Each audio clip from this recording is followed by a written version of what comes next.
Hi people, I'm well and I hope every one of you keeping safe kwa sababu hii corona itake mchezo. Na I'm excited today because we've got an amazing show. In our last episodes, tumekuwa tukiongea more about love, relationships, heartbreaks. So, I'm sure everyone knows, hakuna mtu amka asubuhi unajipata ati uko kwa heartbreak, inatokanga mahali. If you talk to those people who are in marriages zenye hazifanyi, everyone atakwambia nilikuwa nimeona hii sign, nilikuwa nimeona hii red flag.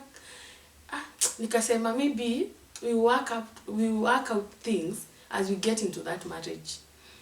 Mwingine alifeel tu kwa roho yake these things it's not gonna work, but akaipush. So today I want us to talk about those red flags zenye zitafanya useme no, I'm not gonna get into that marriage with these things, kwa sababu zinaanza mahali, ni vitu tunaona, tuna assume.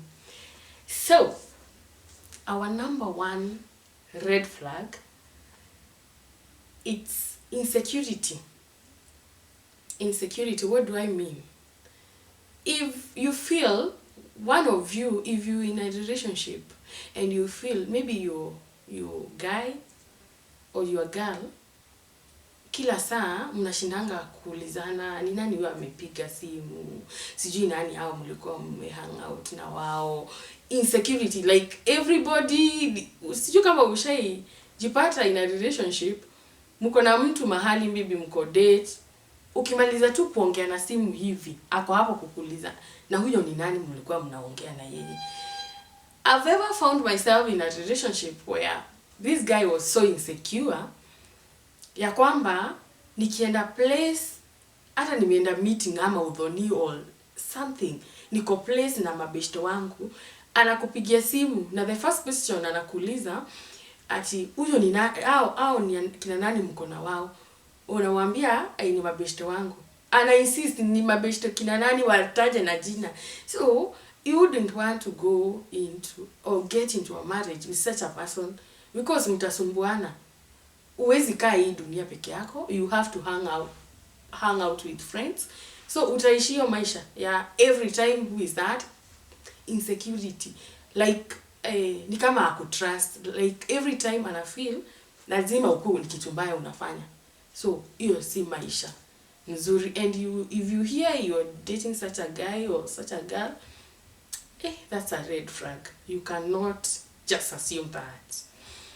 Number two, if you feel like you're controlling everything in this relationship. Sijui kama ushaijipata in a place you feel tuseme, like for example you planning a wedding. Huyo mtu ni kama yeye amekaa huko backbench, yeye ni kujiangalilia zile vitu venye zinafanywa. Everything unamuuliza, by the way unatakanga theme yetu ikuwe nini? Hajui, anasema wewe chagua. Unataka tuende kwa wazazi lini? Ako hapo tu anakuambia wewe unaona tuende lini? Like hakuna kitu yeye anataka kuparticipate.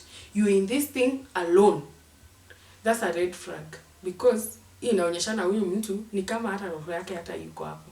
Wewe ndiye kufanya kila kitu, you just controlling everything. Whether ni msichana, whether is a guy, it's true. Us, we are supposed, ladies, we are supposed to be submissive. But you wouldn't want to get into that relationship where you feel ni wewe unafanyanga kila kitu, or the other partner ni anataka afanye kila kitu. This is not a healthy relationship. And so that is something you cannot just overlook. Number three, red flag, it's the issue of unfaithfulness. If you're dating a girl or a guy and akona issues na wasichana ama vijana, like huyu mtu unampatanga kwa text ni wanaume, kila saa akona issues za lazima umpate na scandal. zao vijana ama wasichana. In fact, as I said in our last episode, this is a spirit, and you don't expect this person to just change because you in marriage. Kama hata acha ama hii kitu, na by the way, this kama kuna ile major red flag kwa ile relationship ni hii issue unfaithfulness. Unfaithfulness inaguza hii yenye huyo mtu hawezi kukua faithful kwako, ako kwa huyu anakatiwa na huyu anakatia huyu. Another thing, faithfulness ikikuja ni issues za maneno zenye anakuambia. Kuna watu tu atakwambia uongo ni kama alienda shule. Haizi kuwa faithful, vitu zenye anafanya, vitu zenye anakuambia haziingiani. My dear friend, get out of that relationship, because these are red flag, na mkiingia in marriage, I'm telling you, hii ni kitu itawa affect. Na hutasema hukuona, because kama kuna scandals kama mjawana, what if mkiwana mwingie kwa nyumba, huyu mtu amejifungua amepata watoto, kale ka slay queen alikuwa naona, sasa amekuwa mama. What will happen? Hata simama kwa hiyo nyumba. The same case na wanaume. Huyu msichana kama ni mtu wa wanaume, kumuoa haitamfanya ati mtem. It's either a change ama wachana na that relationship. Our number 4 red flag ni kama huyu mtu every time mko na yeye, you don't feel he makes you feel bad about you. Like every time, kwa nini umetengeneza nywele hivi? Kwa nini uvangi kama msichana wengine? Kwa nini wewe uwanga nguo zinafanana na fulani? Kwa nini? There is a case na by the way ilifanya nisikie funny. Msichana alikuwa anaambia kijana ati mimi natakanga wanaume wenye wananukianga vizuri kama fulani. Seriously? And you are talking to your guy, a man you expect this to get married to in a few months. Why can't you go to those people when you feel that they are wananukia vizuri, they are of your class? Huyu ni mtu ameanza kukuonyesha hana value kwako. Ingine ilinichekesha. This one is funny. Ni kijana, okay, we were somewhere, tulikuwa tunakula. Now the guy akauliza ati na kwani hakuna avocado? Msichana alimuuliza, sasa huyu ni mwanaume wa saa ngapi anashinda? Ni mwanaume wa ngapi anakulanga avocados? Sasa me, I felt, as much as it sound funny, me, I was too concerned. Then thank God, because these guys, they parted ways. Because me, in the sense, hapa kuna shida. Huyu mtu kila time anafanya kila kitu umesema ni mbaya. Kila kitu utafanya ni mbaya. He will never appreciate you. Why should you continue? Or why should you be in such a relationship? Huyu mtu, he doesn't appreciate anything you do. So, if you're in such a relationship, get out of that relationship, because kwa marriage kuna kuanga na vitu mingi sana zenye zinafanya saa zingine zinafanya kuna nyumba mtakaa wapi, kuna vitu zenye okay, food zenye mnataka kukula, mtoto ataenda shule wapi. So kama huyu mtu hakuna kitu unafanyanga ana appreciate, what if mko kwa marriage? So if you in such a relationship, my dear, jikate. Another thing, if you feel this guy akupatiangi a priority, me, I believe mtu mwenye anakupenda na anakuenzi sana kwa roho. Okay. This is according to me.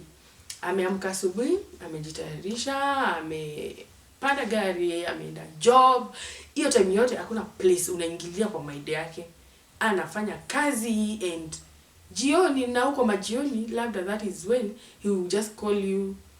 Na si lazima you text this guy or this girl, hata jibu na unamuona online. If this person does not give you a priority, me, I believe If this person or any person loves you, he will just give you a priority.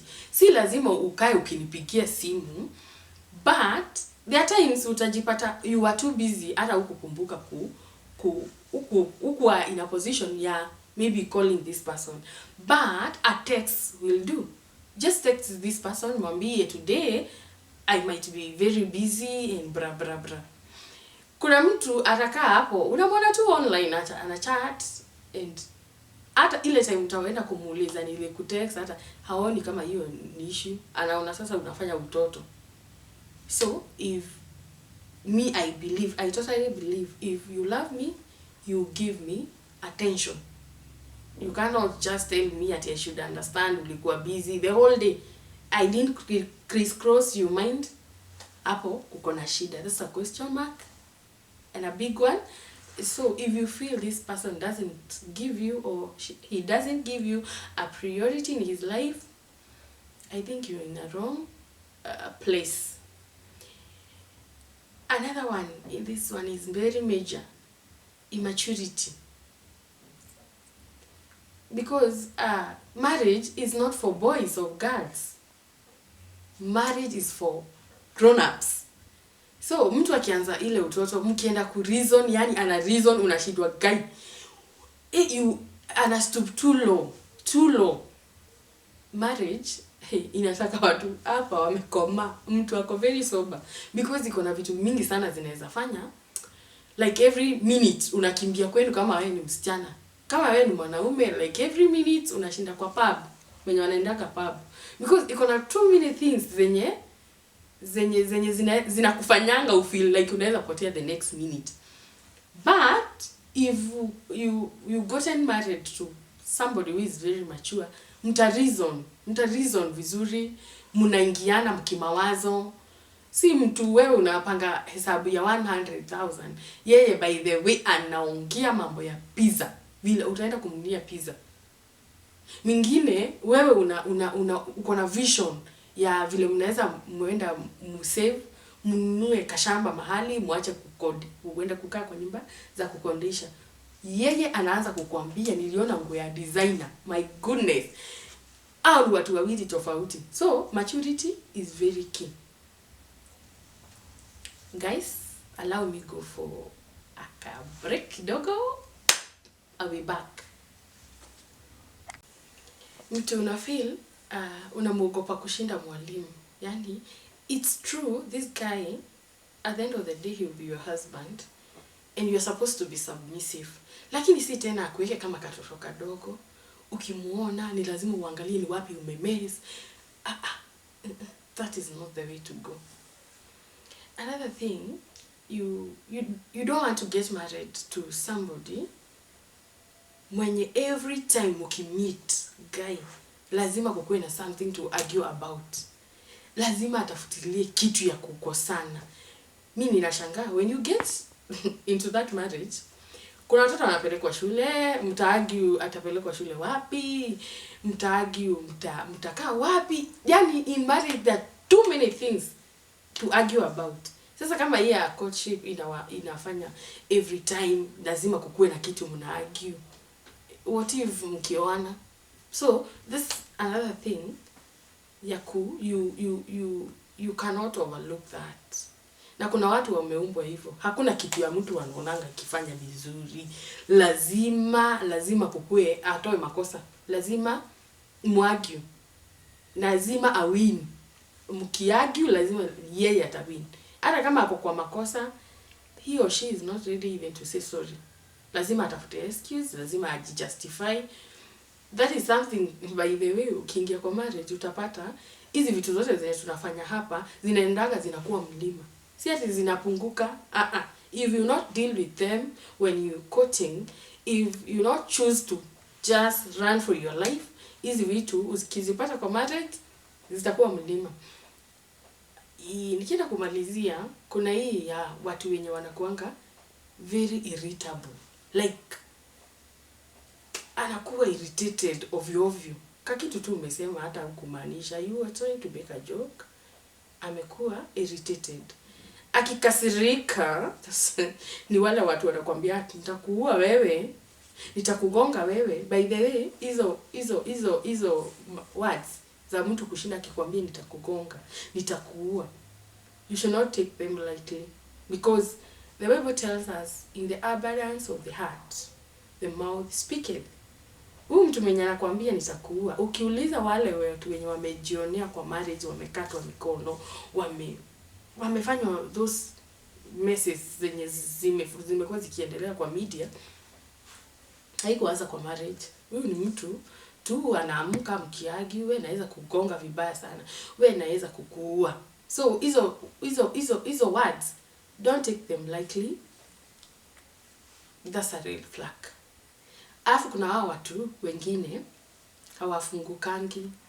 Huyu mtu hatakangi umjue sana, hataki ujue marafiki zake. Ikifika ni ati unataka kumfikia umjue sana, ana feel he or she is not comfortable. Watch out. So guys, hizo points nimewapatia. If you're there na you in such a relationship zenye unaona hizo red flags and you feel maybe huyu mtu tukioana, kwa sababu everyone is saying kwa marriage kuna issues zenye lazima mtapata, lazima marriage inakuanga na vitu mingi sana, lazima kukue na kuvumilia. Isifike unavumilia vitu zingine zenye maybe zitakuletea ugonjwa. By the way, everyone nataka tukue na watu wako healthy, watu wana enjoy life. Isikuwa tunaingia kwa marriage the next 2 years uko na heart attack, uko na blood pressure. It's not worth it. Na baada uingie kwa marriage uanze kudivorce, kuseparate, si uachane naye wakati iko tu hapa, mkutanange mnaambiana we were never meant to be together. So guys, I hope you've learned something, and I can't wait to host the next episode where we'll be talking about those things that you can overlook, because si vitu nini, ni vitu unaweza kaa nazo. In fact, kwa any relationship kila mtu kuna qualities zenye anaangalianga when she or he want to get married. And unaweza pata kuna msichana, maybe you looking for 10 qualities, maybe you are a guy, unatafuta msichana mwenye akona 10 qualities, upate huyu msichana akona 5 qualities, 5 hana. Upate mwingine akona 9 hana moja.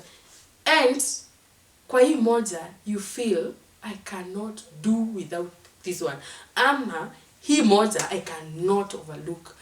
You settle for mwenye akona 5 hana 5, because hizi 5 ni vitu unaweza tu overlook.